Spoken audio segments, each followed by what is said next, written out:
আসসালামু আলাইকুম ওয়া রাহমাতুল্লাহি ওয়া বারাকাতুহু। মাহমুদা খাতুন লিখেছেন, সালাতে মনোযোগ তৈরির জন্য কি চোখ বন্ধ করে সালাত পড়া যাবে? এরপরে শফিকুল আলী থেকে আপনি লিখেছেন, আমার আব্বুর একটা কাপড়ের দোকান আছে যাতে ছেলেদের জামা কাপড় বিক্রি করা হয়। এখন মালের জাকাত কিভাবে দিব? আনিতা আখতার আপনি লিখেছেন, মেয়েদের পিরিয়ডের সময় কি হাতে গ্লাভস পরে কোরআন তেলাওয়াত করা যাবে? মোবারক হোসেন লিখেছেন, আমার খালা বিধবা এবং নিঃসন্তান, তার সকল সম্পত্তি মৃত্যুর পর জীবিত আত্মীয়রা যেন দান করে দেয় এমন ওসিয়ত তিনি করতে চান। সম্পূর্ণ সম্পত্তি দান করা ঠিক হবে কিনা এ ব্যাপারে তিনি আপনার মতামত জানতে চাচ্ছেন। জুবাইর হোসেন আপনি লিখেছেন, নগদে কোনো পণ্যের এক দাম আর বাকিতে একটু বেশি দাম নিয়ে বিক্রি করলে কি সুদ হবে?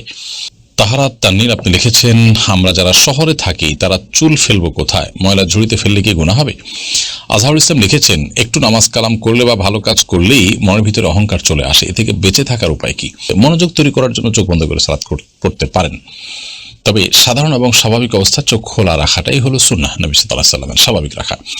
মনোযোগ আমার বেশি সৃষ্টি হয় চোখ বন্ধ করলে, না হলে মনোযোগ ধরে রাখা কঠিন হয়, তো মনোযোগ বৃদ্ধি করবার জন্য আমি চোখ বন্ধ করলাম, এটি জায়েজ আছে।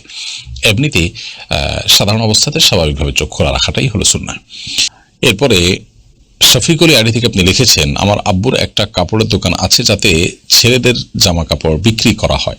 এখন মালের জাকাত কিভাবে দিব?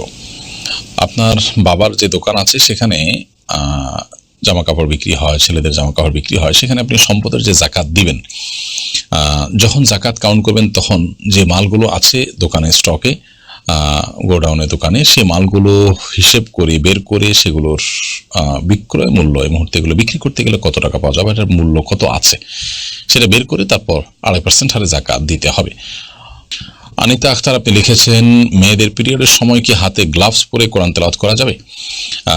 কোরআনে কারীমের তেলাওয়াত পিরিয়ড অবস্থায় না করাটাই হলো জমহুর উলামায়ে কেরামের মত, অর্থাৎ করা যাবে না, পিরিয়ড অবস্থাতে মেয়েরা কোরআন তেলাওয়াত করবেন না, এটি হলো জমহুর বা সংখ্যাগরিষ্ঠ ইমামদের মত। কোন কোন ইমামগণ ইবনে তাইমিয়া রাহিমাহুল্লাহ সহ কেউ কেউ বলেছেন যে করতে পারবেন, কিন্তু সংখ্যাগরিষ্ঠের মত হলো করতে পারবেন না। এখানে আসলে গ্লাভস দিয়ে ধরছেন বা অন্য কিছু দিয়ে ধরছেন কি ধরছেন না এটা ইস্যু নয়, ইস্যু হলো যে তেলাওয়াত করা না করা নিয়ে। ধরাটা চাইতে ধরতে তো পারবেনই না, কিন্তু তেলাওয়াত করবেন না, তাহলে সেক্ষেত্রে এই টাইমে আপনি কি করবেন? আপনি ইসলামিক অন্যান্য পুস্তক পড়বেন, কোরআনের বিভিন্ন ব্যাখ্যা গ্রন্থ আছে সেগুলো পড়তে পারেন, হাদিসের গ্রন্থ পড়তে পারেন, অন্যান্য আমল করতে পারেন, কিন্তু তেলাওয়াত করবেন না। এটি হলো সংখ্যাগরিষ্ঠ ইমামদের মত।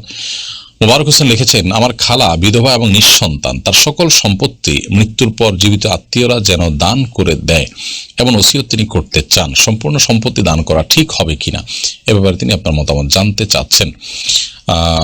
কেউ নিঃসন্তান, সে অবস্থায় তিনি তার সমস্ত সম্পত্তি দান করে দিতে চাইলে দিতে পারেন, যেহেতু বিশেষ করে তার কোনো সন্তান সন্ততি নেই, তিনি চাইলে জীবদ্দশায় সমস্ত সম্পদ দান করে দিতে পারেন।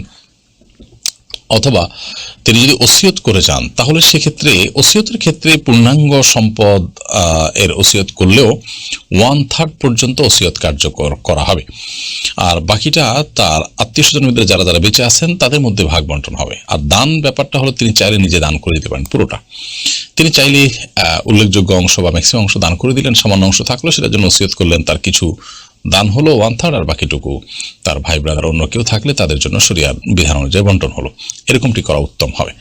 জুবাইর হোসেন আপনি লিখেছেন, নগদে কোনো পণ্যের এক দাম আর বাকিতে একটু বেশি দাম নিয়ে বিক্রি করলে কি সুদ হবে? না, এটা কারণ সুদ হবে না। নগদে আপনি এক দামে বিক্রি করছেন, বাকিতে আরেক দামে বিক্রি করছেন, বা নগদে কিনলে একরকম বিক্রি করছেন, কিস্তিতে কিনলে আরেক দামে বিক্রি করছেন, এরকম যদি হয় তাহলে সেক্ষেত্রে সেটা সুদের আওতায় পড়বে না। তাহারাত তাননীর আপনি লিখেছেন, আমরা যারা শহরে থাকি তারা চুল ফেলবো কোথায়? ময়লা ঝুড়িতে ফেললে কি গুনাহ হবে? মানুষের শরীরের প্রত্যেকটা অঙ্গ প্রত্যঙ্গ সম্মানের পাত্র। আল্লাহ সুবহানাহু ওয়া তাআলা বলেছেন, ওয়ালাকাদ কাররামনা বানি আদম, আমি আদম সন্তানদের সম্মানিত করেছি, মর্যাদা বান করেছি।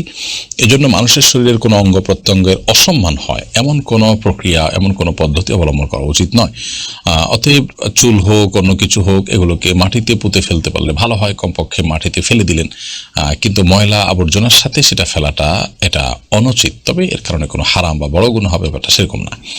আজহারুল ইসলাম লিখেছেন, একটু নামাজ কালাম করলে বা ভালো কাজ করলেই মনের ভিতরে অহংকার চলে আসে, এ থেকে বেঁচে থাকার উপায় কি? অহংকার থেকে বেঁচে থাকার জন্য প্রথমত আমার চাইতে আরো অনেক ভালো ইবাদতবন্দি করছেন সে মানুষগুলোর কথা চিন্তা করা যেতে পারে, কল্পনা করা যেতে পারে, মাথায় আনা যেতে পারে, স্মরণ করা যেতে পারে। সেই সাথে আমার সালাত যেভাবে হওয়া দরকার, আল্লাহর বান্দিগি যেভাবে হওয়া দরকার, আল্লাহ আমাকে যেভাবে একটি সুন্দর জীবন দিয়েছেন, সুন্দর শরীর দিয়েছেন, সুস্থতা দিয়েছেন, অসংখ্য নেয়ামতের মধ্যে আল্লাহ তাআলা আমাকে ডুবিয়ে রেখেছেন, সেখানে আমি আল্লাহ সুবহানাহু ওয়া তাআলার এত নেয়ামত পাওয়ার পরও ইবাদত যে করছি, নামাজ সঠিকভাবে আদায় করছি না, মনোযোগ ঠিকমতো থাকছে না, আমার ত্রুটিগুলো নিয়ে পর্যালোচনা হওয়া দরকার, স্মরণ হওয়া দরকার, তাহলে সেক্ষেত্রে অহংকার আসবে না। তাছাড়া যে কোনো অর্জনের পর সেটির ক্রেডিট যখন আমরা আল্লাহকে দিব, আমরা যখন বলবো প্রশংসা আল্লাহর, কারণ তিনিই তৌফিক দিয়েছেন, তিনি আমাকে তৌফিক দিয়েছেন, তাই হয়েছে, এই স্বীকৃতি যখন আমরা প্রকাশ করব, মনে প্রাণে দিব, তখন আমাদের মধ্যে অহংকার আসার সুযোগ লাভ করবে না। আল্লাহর কাছে পানাহ চাইতে হবে এবং দোয়া পড়া যেতে পারে, আল্লাহুম্মা জাআলনি ফি আইনি সগীরা, আল্লাহ আমাকে আমার নিজের চোখে আপনি ছোট এবং সাধারণ তুচ্ছ আপনি করে দিন।